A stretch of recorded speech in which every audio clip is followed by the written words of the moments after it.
No podcast do pastor César Cavalcante, chamado Mostra o Texto, ele faz importantes questionamentos a Rodrigo Silva, da Igreja Adventista do Sétimo Dia. Institucionalmente, oficialmente. Oficialmente? Eu faço parte de uma seita para vocês, não é? Não, é aí que tá a questão. O que acontece? Então por que eu não sou recebido como irmão? Bom, depende por quem. Pela igreja. Eu tô falando institucionalmente, tá, sim, Rodrigo? tá. Porque você é a sua pessoa física, Claro, é outra claro. coisa. Mas eu não sei se você fala pela igreja, mas eu não tô perguntando pela igreja. Isso não posso falar. Não, mas não você está perguntando pela igreja. A pergunta do Rodrigo você já sabe. Não, como você enxerga que a igreja se comporta. Tá, então vou... Mas porque, por exemplo, a sua pergunta é muito importante. Você falou assim, tem um calvinista e um arminiano, e os dois pensam diametralmente opostos, porque sobre soteriologia, que é uma doutrina importante, né, quem chama quem aceita quem não sei o que lá, os dois pensam, estão em lados diferentes do tabuleiro, mas vocês entendem que são irmãos. Por que isso não acontece com o adventismo? Olha, porque o adventismo mesmo não reconhece, por ele mesmo, no seu nascedouro, já se apresenta como uma denominação restauracionista, quer dizer, está todo mundo errado, nós aqui temos a verdade. Isso também acontece com na prática, todos foram restauracionistas. É que assim... Lutero, quando ele levantou propondo que ele ia trazer uma correção a algo que estava errado, tanto é que rompeu. Aí temos o professor, não sei, se o Lutero o nome isso. Restauracionista pode ser mais recente, não, assim, mas a prática dele é mais antiga. Não, mas tem uma diferença do restauracionismo. O Azusa Street, quando levantou o movimento pentecostal, é porque as igrejas até ali estavam frias, e pega os textos dos restauracionistas mas pentecostais. Mas ele não deixa de reconhecer as demais igrejas como irmãos. Assim, o adventista... Eu sigo assim com o sólido da reforma. O adventista profissional, o adventista mesmo. Sim. Ele nunca vai abrir mão do sábado. Ele nunca vai abrir mão do sábado. Não é abrir mão do sábado, mas reconhecer a salvação nas outras igrejas protestantes. Sem o sábado não dá. Então essa questão... Sabe exemplo, que a Ellen White fala que o sábado e o domingo não são divisor... Estou parafraseando, posso trazer o texto também. De quem está com Deus não, até que o decreto... Até lá na frente. Então vamos lá. O que é a marca? O que é o selo de Deus? O selo de Deus? Tá bom. O selo de Deus da Igreja Adventista é o sábado. Vai dizer que é o Espírito Santo. Qual que é a marca da besta? A marca da besta vai ser a guarda do domingo, imposta. Então, mas não somente cai isso. por terra isso que você acabou de falar. Não, sabe por que não cai? Pelo seguinte. No Apocalipse deixa bem claro o seguinte. Quando a besta surgir, vai ser colocada uma marca na testa e uma marca, na mão direita. Na mão direita. Nós temos que entender o Apocalipse como... Mostra o texto. Não, que o assim, eco do Antigo Testamento. O que está mostrando ali? Uma contraposição à lei de Deus. A minha abordagem não foi nem discutir o assunto, mas claro. Tipo assim, quando você diz assim, não, a Ellen White falou que nem o sábado nem o domingo, mas peraí. Para o adventista, quando eu brinquei aqui falando o adventista profissional, ele não vai abrir mão do sábado nunca. Então, não é fato. Então, tipo assim, a Ellen White disse que é o sábado ou domingo, não sei o que. Não, tá. Mas, com todo respeito, claro. Para você, para o adventista, isso é um ponto salvífico. Isso é um ponto. Deixa eu te salvífico. perguntar. Adorar imagem de escultura para você é um ponto salvífico? Se você perguntar assim, se um adventista abre mão do sábado, fala, não sou sabatista. Eu entendi Romanos 14. Porque Romanos 14 é assim, um faz diferença entre dia e dia, o outro julga igual todos os dias. E Deus recebeu como seu. Tá lá no texto. Aí, se você diz, não, a luz que eu recebi tá lá em Romanos 14, eu julgo igual todos os dias para mim é dia do Senhor. Tá bom. O adventista, não, esse irmão não vai ser, ele vai ter problema na igreja local. Ele vai ter problema na igreja local. Igreja local, claro que vai ter pelo seguinte motivo. Vamos separar uma coisa aqui, César. Quando você fala igreja local, vamos falar CNPJ. Tá bom? CNPJ, para ser membro daqueles... Ele vai ter problema com a denominação. Tudo bem, mas vai ter problema com a denominação, mas isso não é nenhum demérito. Por quê? Seria uma incoerência para a igreja que se chama Adventista do Sétimo Dia deixar como membro dela alguém que não guarda o sábado. É a mesma incoerência que teria uma igreja Assembleia de Deus pentecostal ter como um assembleiano alguém que nega o batismo com o Espírito Santo. Então não significa a mesma situação mas de alguém cheio batista... Na Assembleia. Tá cheio na Assembleia de pessoas que não entendem que o batismo com o Espírito Santo é falar em línguas. Não, mas tudo bem. Mas tudo bem. Não, eu tô falando assim, detalhes ali, detalhes.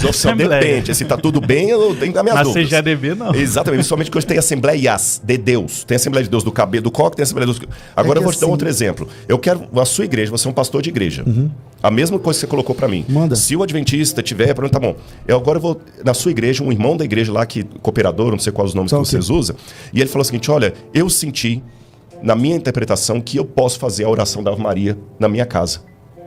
Ele também vai ter problema como membro da sua igreja? Ou ele vai continuar passando lição de escola dominical, sendo que agora ele acredita que Maria é, de fato, a mãe de Deus e que Maria realmente é o que ele pode orar? E se ele decidir agora fumar? Vamos lá. Ele também vai ter problemas. Então, veja bem, vamos separar duas coisas aqui. Porque senão fica confuso na cabeça de quem está nos ouvindo. A pergunta, tá. pode Nós temos que separar o que são as regras de uma denominação. Por isso que eu estou insistindo no nome CNPJ, para você ser membro daquela denominação, e o que são requisitos para a salvação.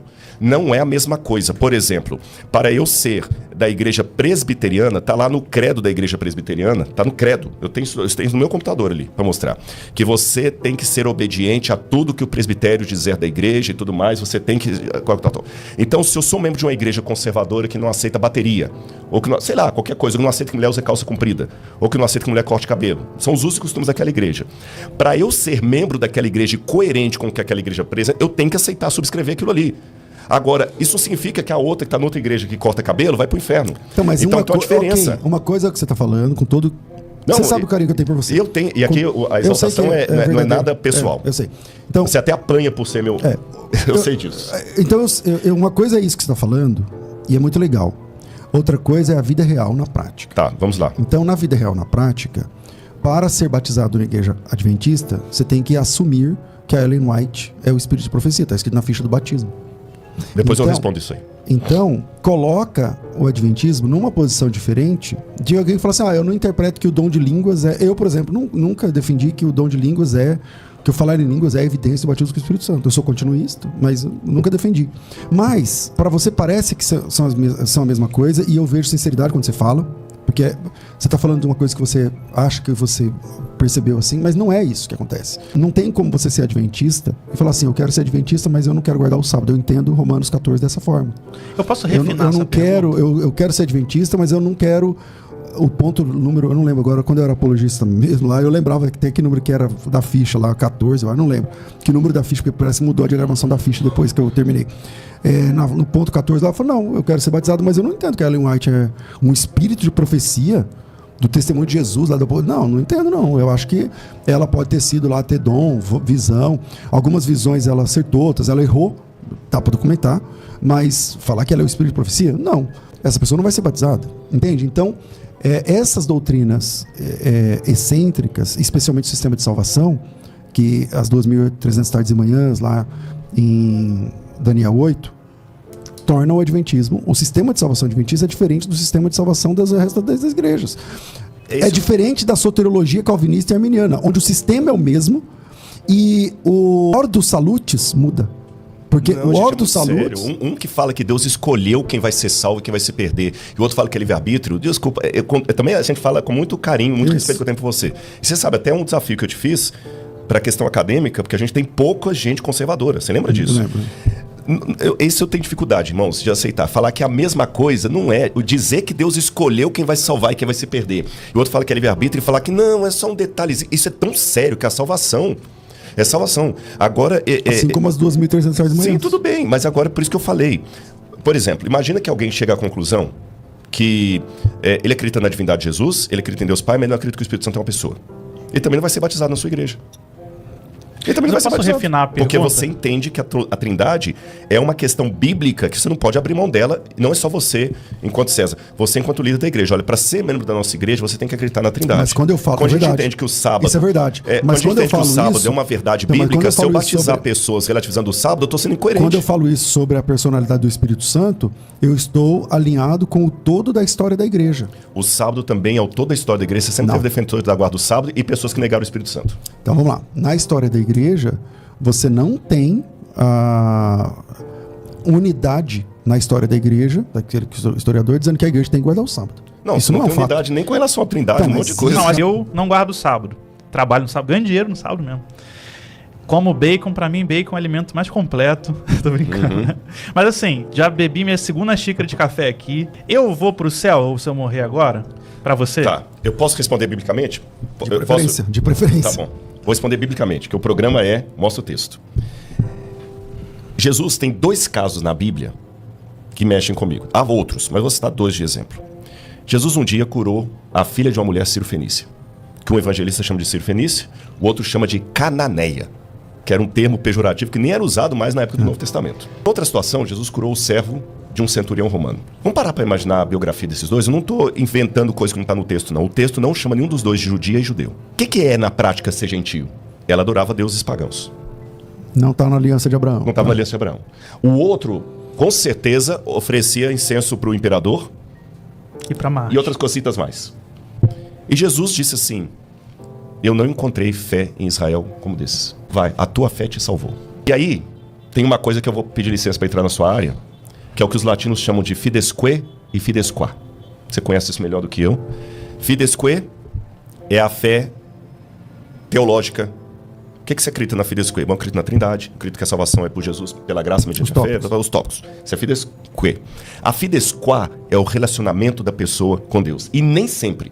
No mundo ideal, a fidesque e a fidesquá tinham que estar ali. Mas no mundo real, elas nem sempre estão juntas. Nem sempre estão juntas.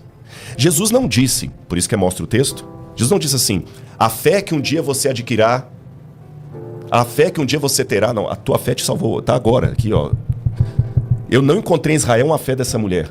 Imagina Deus falando com o adventista a respeito de um mormon. Eu não encontrei na igreja adventista a fé desse mormon. Ia calar minha boca. Então, a resposta que eu te dou é a mesma de Jesus.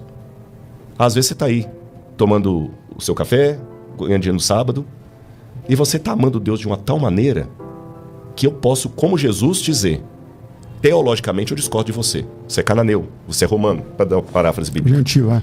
Mas eu não encontrei na minha igreja a fé que eu encontrei de você. Então o pastor Rodrigo Silva entende que uma pessoa que tem a marca da besta pode ser salva. Posso responder essa parte então agora? Vamos lá. Com relação à marca da besta, estamos falando de eventos futuros. E para ser muito, não falsamente humilde, nem tangenciar a resposta, mas sendo honesto como eu penso, e depois eu quero só me lembrar a questão do voto batismal de Ellen White, que eu não queria te interromper aquela hora. Quando a marca da besta for colocada, a única informação que eu tenho no Apocalipse, não vou entrar no mérito aqui da interpretação, é que será um decreto que envolverá todo mundo, todo escravo e todo livre, todo grande e todo pequeno, que vai envolver questão econômica, que vai envolver adoração, que vai pegar o mundo inteiro e que o mundo vai ser dividido entre dois grupos, os que têm a marca da besta e os que têm o selo de Deus. Ponto. Mas como será a minúcia disso no futuro, eu não sei. Vou dar exemplos. Eu não sei se você já parou para pensar nisso. Eu fui um dia visitar um asilo que tinha uma mulher que fala assim, eu orei com os velhinhos ali, depois eu disse: você pode visitar uma que está lá no fundo? Eu falei: por que ela não veio aqui? Era uma mulher com 56 anos que tinha adquirido ela estava toda torta na cama assim, ela já não levantava mais. Ela estava lá, chorando, professora. Quando ela viu que a doença estava chegando, ela era solteira, ela deu a aposentadoria dela e falou assim: olha, me interna aqui. Uma criança com síndrome de autismo alto, eu não sei os graus, né?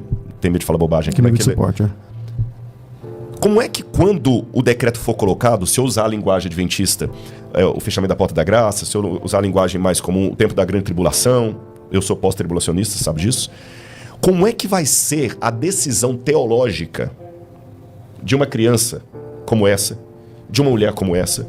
Eu não tenho a resposta. Para pegar justamente o tema assim, mostra o texto. Não, mas eu tenho conjecturas. A resposta é a mesma de hoje, sem perseguição, é a mesma de hoje. Ela não tem cognição e tal, então é outra questão. Mas no caso da mulher, ela tem cognição, mas a mulher tem cognição, ela teve ela não teve problema mental, ela tá lúcida, só que ela tá travada numa cama.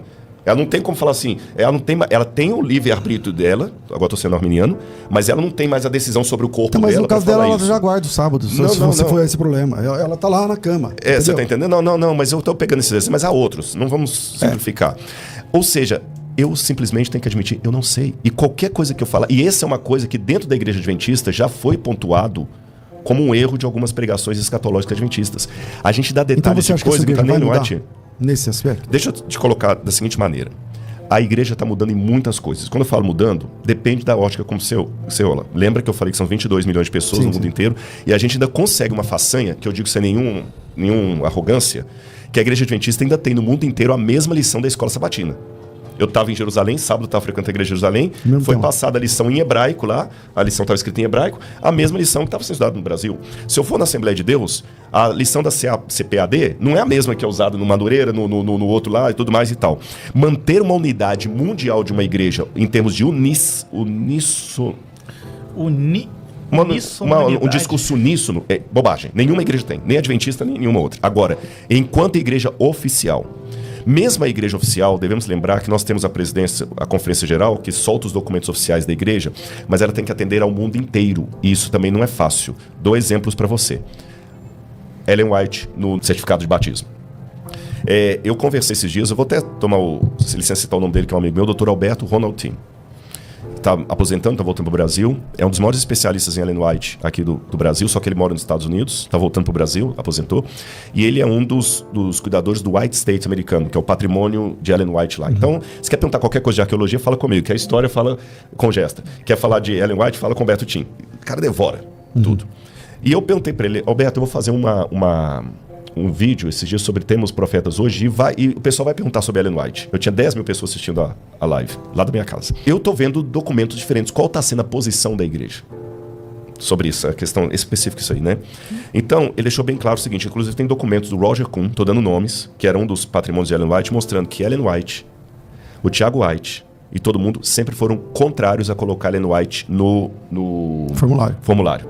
Ellen White só passou a integrar o formulário ali, salvo engano, me deu o beneplácito do equívoco aqui, nos anos 40, salvo engano, nos anos 1940, já tinha morrido em 1915, quando o Leroy Edwin Froome, juntamente com outros, falaram, não, e também o Andreessen, nós temos que colocar Ellen White. E ficou. E tem como passar avisando nas igrejas sobre isso? Mas eu estou fazendo isso aqui agora e todo mundo sabendo. Depois eu posso até pegar algumas fichas matemáticas assim, eu creio no espírito de profecia. Espírito de profecia... Não, pela... Não tá mais essa nomenclatura. É isso que eu tô te falando. Atual? Atual. Depois eu te mostro. Eu tenho a documentação aqui. Agora, não tô negando que no passado tinha.